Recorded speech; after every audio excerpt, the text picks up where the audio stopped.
Hello and welcome to ONS Energy Talks. My name is Ingvild Meland and I'm the Program Director of the ONS Foundation. Today we will talk about the Corona situation and climate change actions. We will also touch on the oil market and especially on the response of US. Luckily, we have with us a dear ONS friend. He was former the energy advisor to President Obama and is now the founding director of the Center of Global Energy Policy at the Columbia University. Jason Bordoff, welcome. We're so glad you're with us. Yeah, thank you. Good to be here. I assume this must be busy days for you. I mean, you and your colleagues are living off uncertainty and volatilities and explaining what is happening to energy markets. Now we've seen shocks in the oil market. We've seen Corona and effects on energy industry, and in addition to this financial collapse. How are you, and how are you doing? Well, the important thing is we're healthy. Everyone in the family is healthy, and everyone at the Energy Center of Columbia is healthy, and have shifted, like everyone around the world, to remote work. So we're doing well. Thank you for asking. As you said, these are busy times. We're working probably even harder remotely than we did in person, just because of what is happening in the world. And while coronavirus is first and foremost a public health crisis and also an economic crisis, there are important energy and climate dimensions to it. As you said, this is a pretty unprecedented collapse of the global oil market that's going to have widespread implications. And in an era of shale, where the US is now not only the largest consumer, but also the largest producer, it's having significant economic impacts in the United States. We just passed a $2 trillion economic stimulus package in Congress, and there will probably be more coming. And there's discussion about how to use economic spending like that to potentially try to make progress on other goals, including climate. There are issues around the resilience of the energy system in a time when workers can't go to work. How do you make sure our power plants keep operating, our nuclear plants are safe? We do a lot of work on geopolitical issues like sanctions, and there are questions now about whether those need to be eased for humanitarian reasons in places like Iran or Venezuela. So there are a lot of energy and climate dimensions to this coronavirus disaster. Thank you. I just want to, before we dig into the topic of the day, I just want to ask you, I know you're based in New York, and it's hardly hit by the coronavirus and seen to be the epicenter in the US. Could you comment on what you see around you these days? Yeah, and New York is clearly by far the hardest hit city in the United States. It's a heavily populated and very dense city, so it's much more difficult to do social distancing, which makes it easier for a virus like this to spread. Hospitals are overwhelmed. The scenes coming out of hospitals and the pressure that's being placed on workers in those hospitals is really unbearable to watch, really. And these are sort of the heroes who are on the front line, and they're not necessarily getting the equipment they need, the support they need. And like many places around the world, there's concern about quickly running out of masks and ventilators and all the personal protective equipment that we need. So it's a really scary situation in New York. It's I really hope glad to hear that your people are safe, but it's like you said, it's a tragedy, and the heroes out there are really the health workers. But let's move back to what we're going to discuss today. I want to start by reflecting on your piece from last week on Corona and climate change actions. You called this article, "Sorry, but the virus shows that there won't be global actions on climate change." Can you elaborate a little bit on the background for this interesting title? Well, as you know, the author never picks the title. So it's not exactly the title I would have chosen. I would have probably said it shows why it's so hard to make progress on climate change, not that we would not be able to make progress on climate change. But the piece was a little bit of a reaction to what I've been reading and lots of commentaries where people are saying, look what's possible in response to a disaster like this. Look how governments can mobilize and take such extreme measures. That should give us hope that we can take extreme measures to deal with climate change. I actually saw the opposite, unfortunately. Maybe I'm too pessimistic or glass half empty. What I saw, I just mentioned a minute ago, the density of New York. What we need in a place like New York and everywhere else is for everyone to burden themselves to some extent by staying home, For some people, largely for the benefit of others. Obviously, we don't exactly know to the extent to which young people are vulnerable, but especially those who are elderly and those who have underlying conditions are most at risk. And in order to slow the spread and protect those people, we need everyone, including those who are young and healthy, to stop going to bars, stop going to restaurants, stop going to beaches for spring break, which were full just a week or two ago. And that wasn't happening until governments forced it to happen. So when I look at coronavirus, a pandemic, it is the ultimate collective action problem. In order to slow the spread and flatten the curve, we all need to take action for the benefit of everyone else. That's exactly the problem of climate change. It doesn't matter where a ton of CO2 comes from. It contributes equally to the problem of climate change. It's the ultimate kind of global environmental problem, which is what makes it so hard to solve. And it can only be solved with collective action. The European Union is taking very strong measures in Brussels, but EU is only 9% of global emissions. So if the EU acts and no one else does, it's not going to have much impact. But if everybody thinks that way, nothing will ever happen. And so what is so difficult about climate change is that countries need to act for the benefit of others because they anticipate others will do the same for them. And it's very, very difficult, as it is for individuals to, stop going to bars and restaurants. Now, in that case, we have governments that can force them to do it. We don't have a global government or institution that can force all nations to act the same way. So that's the first reason. And then the second reason, this is, as I mentioned, a historic collapse in the global oil market, 25, maybe up to 30 million barrels a day of demand destruction.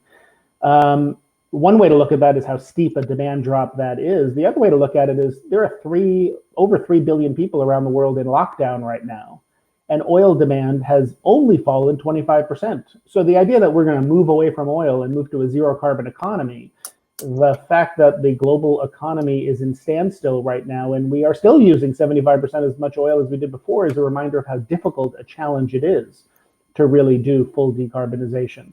And when economies are growing, which we hope they do because we want people in emerging markets to be lifted into the middle class and out of poverty, that takes a lot of energy, which is what we have seen year after year, right? We've seen 3 decades now, trillions of dollars spent on clean energy, mandates, subsidies, regulations, pushing clean energy. And really the only thing that's been effective at reducing emissions so far have been dramatic global economic downturns in 2008 and 2009, and now with the coronavirus. So that is just a reminder of how, it's a sobering reminder of how difficult it is to move the needle on global carbon emissions. It's not very optimistic necessarily on the climate change solutions and in the war of climate change. But and you also point in your article that that one challenge about this collective action problem is actually that it might impose inactivity, be an argument for being inactive. And you see different nations and different industries and businesses and also individuals are choosing different strategies to mitigate. What are your comments to that? Are there any solutions on how governments can take us? Well, I think what it shows also is the level of public buy-in and understanding that is important. We did actually see that the pace of coronavirus expansion was slower in places like Singapore and Hong Kong that had experienced a pandemic before with SARS and past viruses. And so there was, I think, a wider social acceptance of what needed to be done. And in response to that sense of shared urgency and concern, there was more public acceptance of the sacrifices that need to be made. I think we're not there yet in some parts of the world on climate change, where there's not yet a full appreciation of how of the stakes involved and how significant this problem will be. So you mentioned this governmental buy-in, but also I've seen reports from Singapore and Hong Kong that's saying that also people had bad experience, so they took actions before even the governments did so. In addition to that, you have kind of autocracies like China being very, very strict on their regulations on what to do on handling the situation. And building on that, we've seen that a lot of governments have actually broadened their mandate in order to act on this and been met by some criticism from observers that they are actually abusing their power potentially in the future. Have you any comments to how this involvement? Well, I think it's a risk. We saw that in Hungary just a few days ago, and I think we do need strong government now with strong powers, emergency powers, and I think there's a risk that some governments could abuse that.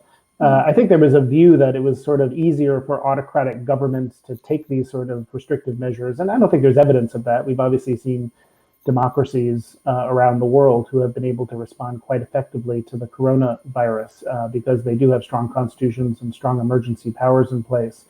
But I think we should be looking the things I'm worried about beyond the immediate public health concern, which is very high, is one, what you just mentioned, the potential for governments to abuse their power for other reasons and see this as an excuse.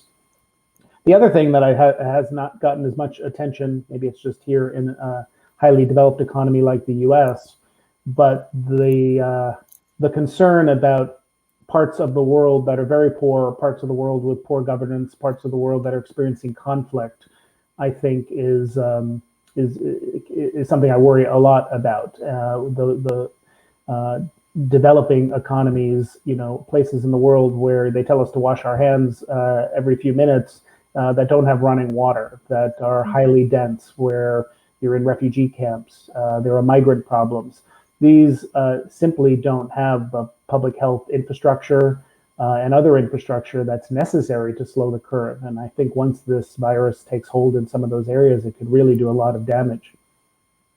No, it's no. I'm sure that this Corona situation will leave the poor or even poorer, the poor even poorer after we finish this. But let's come back to that. But I just want to go back to what you're saying in your article. I read that as a kind of you're challenging the concept of global collaboration, and we not just heard that the Glasgow meeting was cancelled and got removed.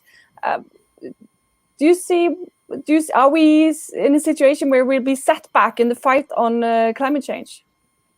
Possibly. I'm not sure that the delay of the Glasgow meeting is a setback. At least sitting here in the United States, I don't know who's going to win the election in November, but let's assume for the time being it's a coin flip, 50-50. That means there's at least a 50% chance you would have a Democratic president who would certainly take international climate cooperation much more seriously than President Trump does. So I'm actually, if it means we delay a couple of months and have a chance that a Democratic president participates, I think that would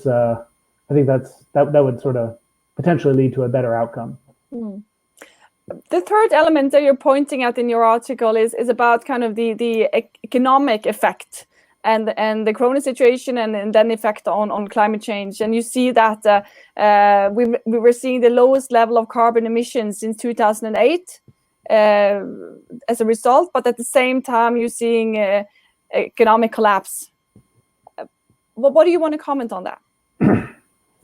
Well, I mean, we are going to see carbon emissions go down this year, and perhaps people will celebrate that. I don't know that I would celebrate it because I don't think a severe economic downturn that puts lots of people out of work and puts the economy into depression is a smart or good or certainly not sustainable way to deal with carbon emissions. I think the longer term, you were asking a minute ago about sort of what the longer term implications might be for climate change.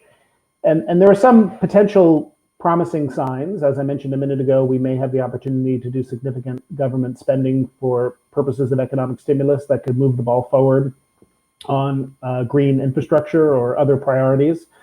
It is possible that we may rethink work habits and feel more comfortable with remote work and travel less and fly less, although I'm not sure that that's actually the case. I'm personally feeling like I miss the ability to see you in person and interact with colleagues and go into the office every day. I think the biggest concern I have is I think history teaches us, and there's literature, academic literature to support this, that public support for strong environmental protections weakens when economies are struggling. And I think if you ask the public, excuse me, how much they support stronger government measures to deal with climate change, how much they're willing to bear some cost of that, including potentially higher energy prices, that is certainly going to be harder to do in a time when people are struggling economically. So we've already seen some announcements that some countries around the world are slowing the pace of environmental rules. They're delaying when they were going to put tougher mandates in place for things like electric vehicles. And I'm worried that the pace of our climate ambition might slow to deal with the urgency of the economic pressures that so many countries are going to face now. I think we all agree that the world will get poorer post-corona, but that you mentioned the unemployment rates are increasing very rapidly, and we will see economic hardship. And this crisis is probably the worst we've seen in a very, very long time. Do you think there's enough tools in the toolbox for governments to actually fix this? Well, that's probably a question for an economic policy expert rather than an energy policy expert. But I think what we have seen in the last round of economic stimulus that the U.S. passed and what is coming next is really an unprecedented scale of effort to get economic relief to people so that they can pay their bills, support to companies so that they don't have to lay people off. This is a different kind of economic crisis than in the past, where, say, in the Great Recession of 2008 and 9, liquidity markets, the capital markets froze up. Here, people are simply unable to spend money, and that's collapsing the entire kind of economic system. People can't go to their jobs. It's not that they don't have jobs to go to. So what we really need to do is help people pay their bills, help people continue to manage their debt levels through this period, because we know there will be another side to this. We will come out of this, and we don't know exactly how long that will take. And then hopefully people will be able to go back to the jobs that they had before, if those companies can survive through that period and can minimize the extent to which they need to lay people off in the process. So just to sum up this part of the interview, I mean, you say that these collective action problems are really making this corona situation underline that the climate change problem is difficult to handle, and that you will need a broad buy-in by governments, and it will come with significant economical effects that this situation we're in have shown now.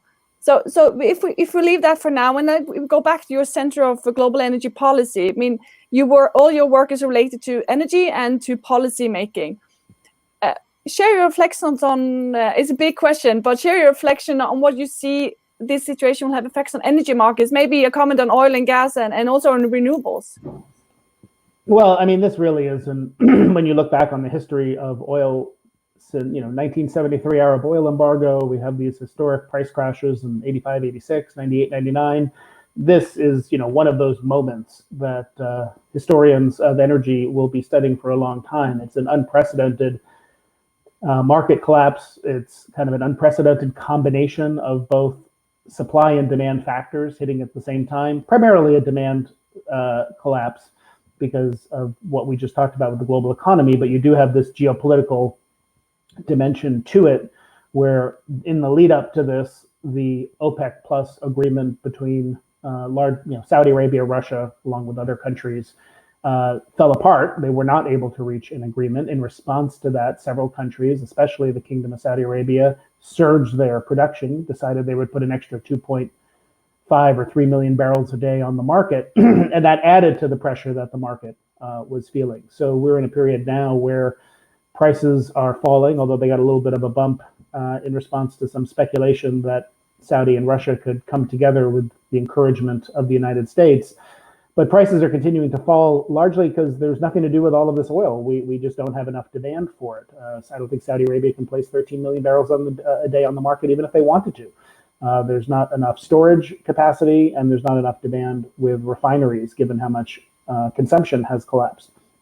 So we're going to potentially reach price levels that force people to shut in production, and the oil price would have to fall below the operating price in order to do that, unless there's some sort of cooperation among countries that can come together and try to deal with that supply-demand imbalance. But this is something, so this raises geopolitical issues that now, you've had OPEC for many decades, but now in order to operate effectively, OPEC countries, particularly Saudi, feel like other countries need to be part of that agreement. Russia is probably the key one. And now there's even talk of the United States participating in that. The US is the largest oil producer in the world. It's given the scale of the demand challenge, you need a lot of oil supply curtailment to try to effectively offset it. It's not something that even probably Saudi and Russia could do by themselves. The US is going to fall whether we decide to or not, just because of market forces. But I think the fact that they are even contemplating, or some people have proposed that a Texas Railroad Commission, which is the most effective oil cartel in history, might reconstitute itself and do what it did in the 30s, 40s, 50s, which is set quotas on production.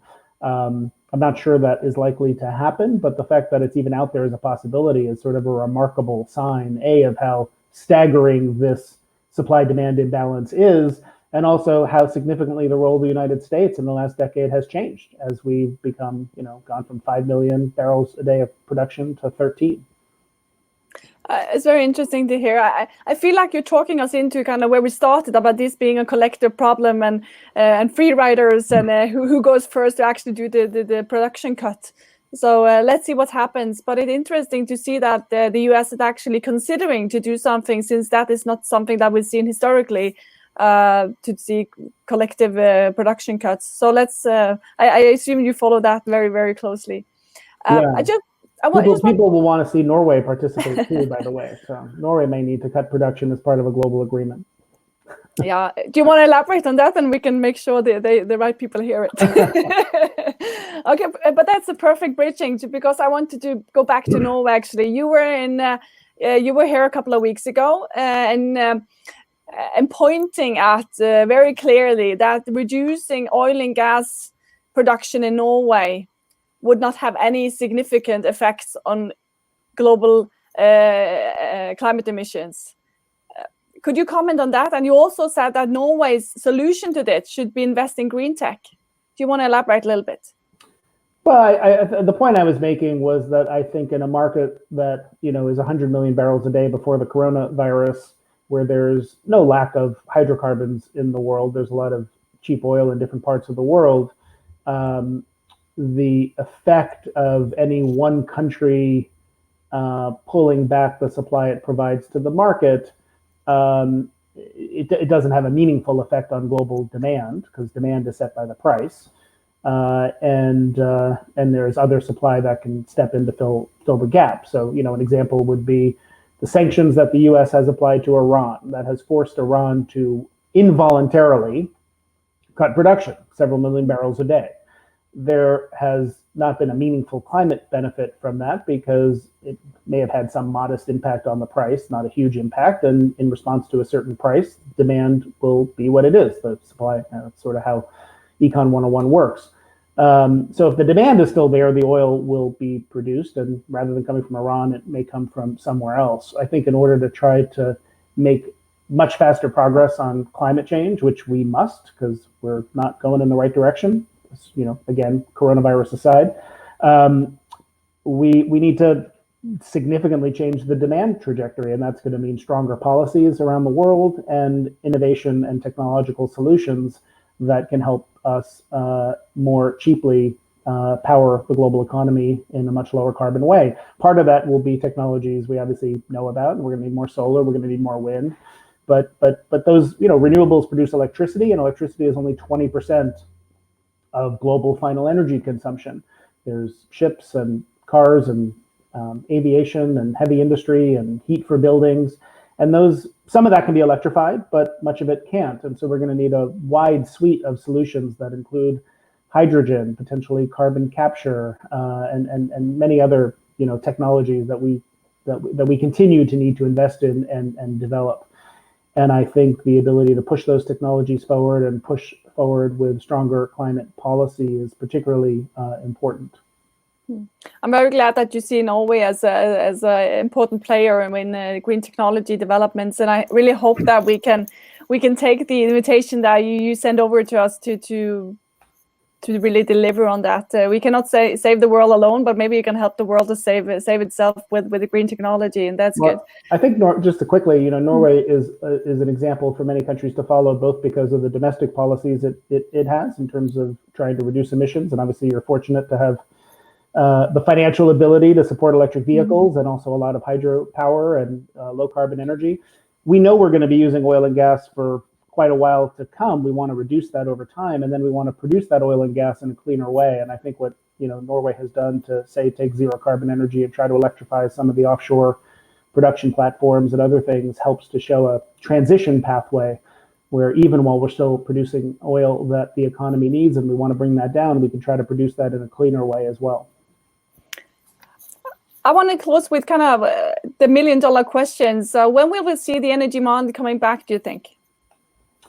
Well, we obviously don't know because we don't know how long this is going to last, but the more information we get, the more concern there is to expect that it's going to take longer than we thought. This is not going to be a quick V-shaped recovery where we shut everything down for a few weeks and then we bring it all back.